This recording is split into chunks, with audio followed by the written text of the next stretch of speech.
प्यारे बच्चों, आज हम कक्षा 5वीं की हिंदी की पाठ्य पुस्तक वीणा का पाठ 2 न्याय की कुर्सी पढ़ेंगे। उज्जैन की प्राचीन और ऐतिहासिक नगरी के बाहर एक लंबा चौड़ा मैदान था। यहाँ वहाँ टीले थे। एक दिन लड़कों का एक झुंड वहाँ खेल रहा था। एक लड़का कूदता भागता एक टीले पर चढ़ गया। अचानक वह ठोकर खाकर गिर पड़ा। उसने इधर उधर देखा कि किस चीज से ठोकर लगी है। उसको एक बड़े चिकने पत्थर के अलावा कुछ नहीं दिखा। वह उठकर गया और अपने मित्रों को बुलाकर वह शिला दिखाई। फिर शान से उस पर बैठकर बोला, यह सिंहासन है मेरा। मैं राजा हूँ और तुम सब मेरे दरबारी। तुम अपनी अपनी फरियाद लेकर आओ, फिर मैं उनका फैसला करूँगा। दूसरे लड़कों को यह खेल पसंद आया। वे एक एक करके आते और कोई काल्पनिक फरियाद सुनाते। फिर गवाह बुलाए जाते, उनकी गवाही ली जाती। उसके बाद राजा बना हुआ लड़का उनसे सवाल करता और अपना फैसला सुनाता। इस खेल में उनको इतना आनंद आया, वे रोज ही यह खेल खेलने लगे। शिकायतें सुनी जाती, अपराधी पेश किए जाते, बयान लिए जाते। फिर शिला पर बैठा हुआ लड़का अपना फैसला सुनाता। बात इधर उधर फैलने लगी। लोग लड़के की न्याय बुद्धि की चर्चा करने लगे और कहने लगे कि अवश्य ही उस लड़के में कोई दैवी शक्ति है। एक दिन दो किसानों के बीच जमीन को लेकर झगड़ा उठ खड़ा हुआ। मामला गंभीर था। टीले वाले लड़के की इतनी चर्चा थी कि वे राजा के दरबार में जाने के बजाय उसी के पास गए और उसको अपने झगड़े के बारे में बताया। लड़के ने बड़ी गंभीरता से दोनों किसानों के बयान सुने। उसके बाद उसने जो फैसला दिया उसे सुनकर वे दंग रह गए। उस दिन के बाद तो नगर के सभी लोग अपनी फरियाद लेकर यहीं आने लगे। राजा के दरबार में कोई न जाता और ऐसा कभी नहीं हुआ कि लड़के के फैसले से उन्हें संतोष न हुआ हो। धीरे धीरे यह बात राजा के कानों तक पहुंची। उसको क्रोध आया। उसने गरज कर कहा, उस छोकरे की यह मजाल कि अपने को मुझसे अच्छा न्याय करता समझे। मैं इन किस्सों में विश्वास नहीं करता, मैं खुद जाकर देखूंगा। ऐसा कहकर राजा अपने लाव लश्कर के साथ उस मैदान में पहुंचा जहां लड़के अपना प्रिय खेल खेल रहे थे। बड़ी देर तक राजा उनका खेल देखता रहा। वह स्तंभित रह गया। उसने अपने मंत्री से कहा, लड़का सचमुच बहुत बुद्धिमान है। इतनी छोटी उम्र में इतनी बुद्धि का होना आश्चर्य की बात है। इसकी न्याय बुद्धि के आगे तो बड़े बड़ों को लोहा मानना पड़ेगा। उसी समय किसी ने राजा को बताया, लेकिन महाराज, यह तो रोज वाला लड़का नहीं है, वह बीमार हो गया है। इस कारण कोई नया ही लड़का टीले पर बैठा है। यह तो और भी आश्चर्य की बात है। हो न हो पत्थर की इस कुर्सी में ही कोई चमत्कार है। मैं इसकी जांच करूंगा। राजा का इशारा पाते ही उस स्थान को खोदकर पत्थर को बाहर निकाला गया। राजा ने देखा, यह पत्थर नहीं, बहुत ही सुंदर सिंहासन था। उस पर बहुत बारीक और खूबसूरत मूर्तियां खुदी हुई थी। उसके चारों ओर पायों पर 4 देवदूतों की मूर्तियां बनी हुई थी। चारों ओर खबर फैल गई। बात ही बात में जहां अच्छी खासी भीड़ जमा हो गई, विद्वान पंडितों ने बताया कि वह कोई वैसा सिंहासन नहीं था।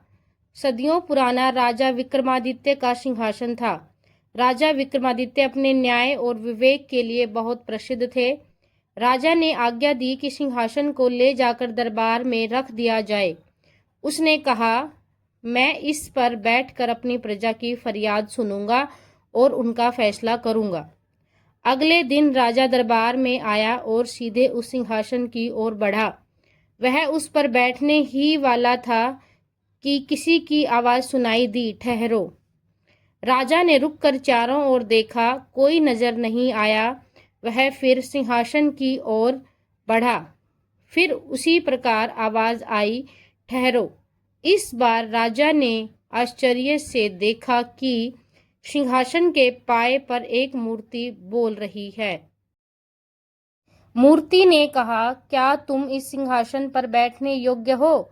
क्या तुम्हें पूरा विश्वास है कि तुमने कभी चोरी नहीं की है? राजा ने लज्जा से सर झुका लिया। यह सच है कि हाल ही में मैंने एक दरबारी की जमीन पर कब्जा कर लिया था, क्योंकि मैं उससे नाराज हो गया था। तब तो तुम इसके योग्य नहीं हो।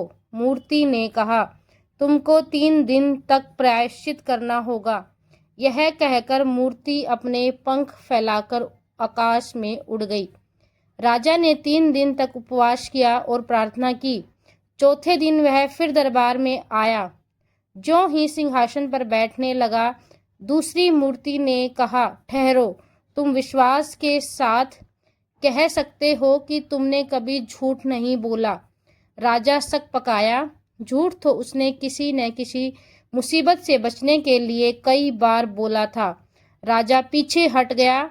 दूसरी मूर्ति भी पंख फैलाकर आकाश में उड़ गई। राजा ने 3 दिन तक फिर उपवास और पूजा पाठ किया।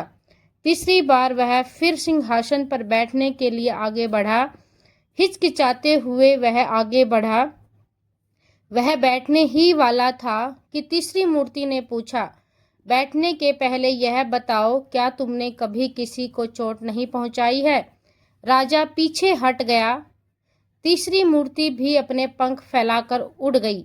फिर 3 दिन तक उपवास और प्रार्थना करने के बाद राजा सिंहासन की ओर बढ़ा।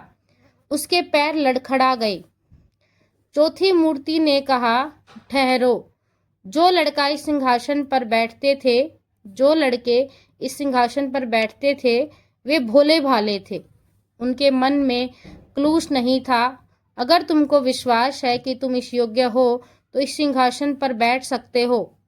राजा बड़ी देर तक सोचता रहा। फिर उसने मन ही मन कहा, अगर एक लड़का इस पर बैठ सकता है तो भला मैं क्यों नहीं बैठ सकता हूँ। मैं राजा हूँ। मुझसे ज़्यादा धनवान, बलवान, बुद्धिमान भला और कौन होगा। मैं अवश्य इस सिंहासन पर बैठने योग्य हूँ। यह कहकर राजा सिंहासन की ओर दृढ़ कदमों से बढ़ा, लेकिन उसी समय चौथी मूर्ति पंख फैलाकर सिंहासन समेत आकाश में उड़ गई। तो जो ये कहानी है वो लीलावती भागवत से ली गई है। तो बच्चों, हमने देखा कि जो हमारी कहानी है न्याय की कुर्सी, उसमें किस तरह से एक जो बच्चा है वो एक सिंहासन पर खेलते खेलते सिंहासन पर बैठता है और वो न्याय करता है, क्योंकि उसके मन में कोई भी छल कपट और पाप नहीं होता है और वो प्रसिद्ध हो जाता है अपने न्याय के लिए। लेकिन जैसे ही राजा को पता चलता है तो राजा उस सिंहासन को ले जाता है और उस सिंहासन पर अपना हक मानता है। लेकिन जैसे ही राजा उस सिंहासन पर बैठने लगता है तो उसको पता चलता है कि उसने कभी न कभी झूठ भी बोला है, किसी को चोट भी पहुंचाई है, किसी की ज़मीन पर कब्जा किया है। तो राजा के अंदर कई कमियां होती हैं, जिसके कारण जो सिंहासन है वो राजा को बैठने की इजाज़त नहीं देता है और सिंहासन जो है वो राजा के हाथ से निकल जाता है। तो इस तरह से हमें पता चलता है कि न्याय जो है वो न्याय करने के लिए हमें उसके योग्य भी होना चाहिए। धन्यवाद। उम्मीद है सबको कहानी पसंद आई होगी। Thank you.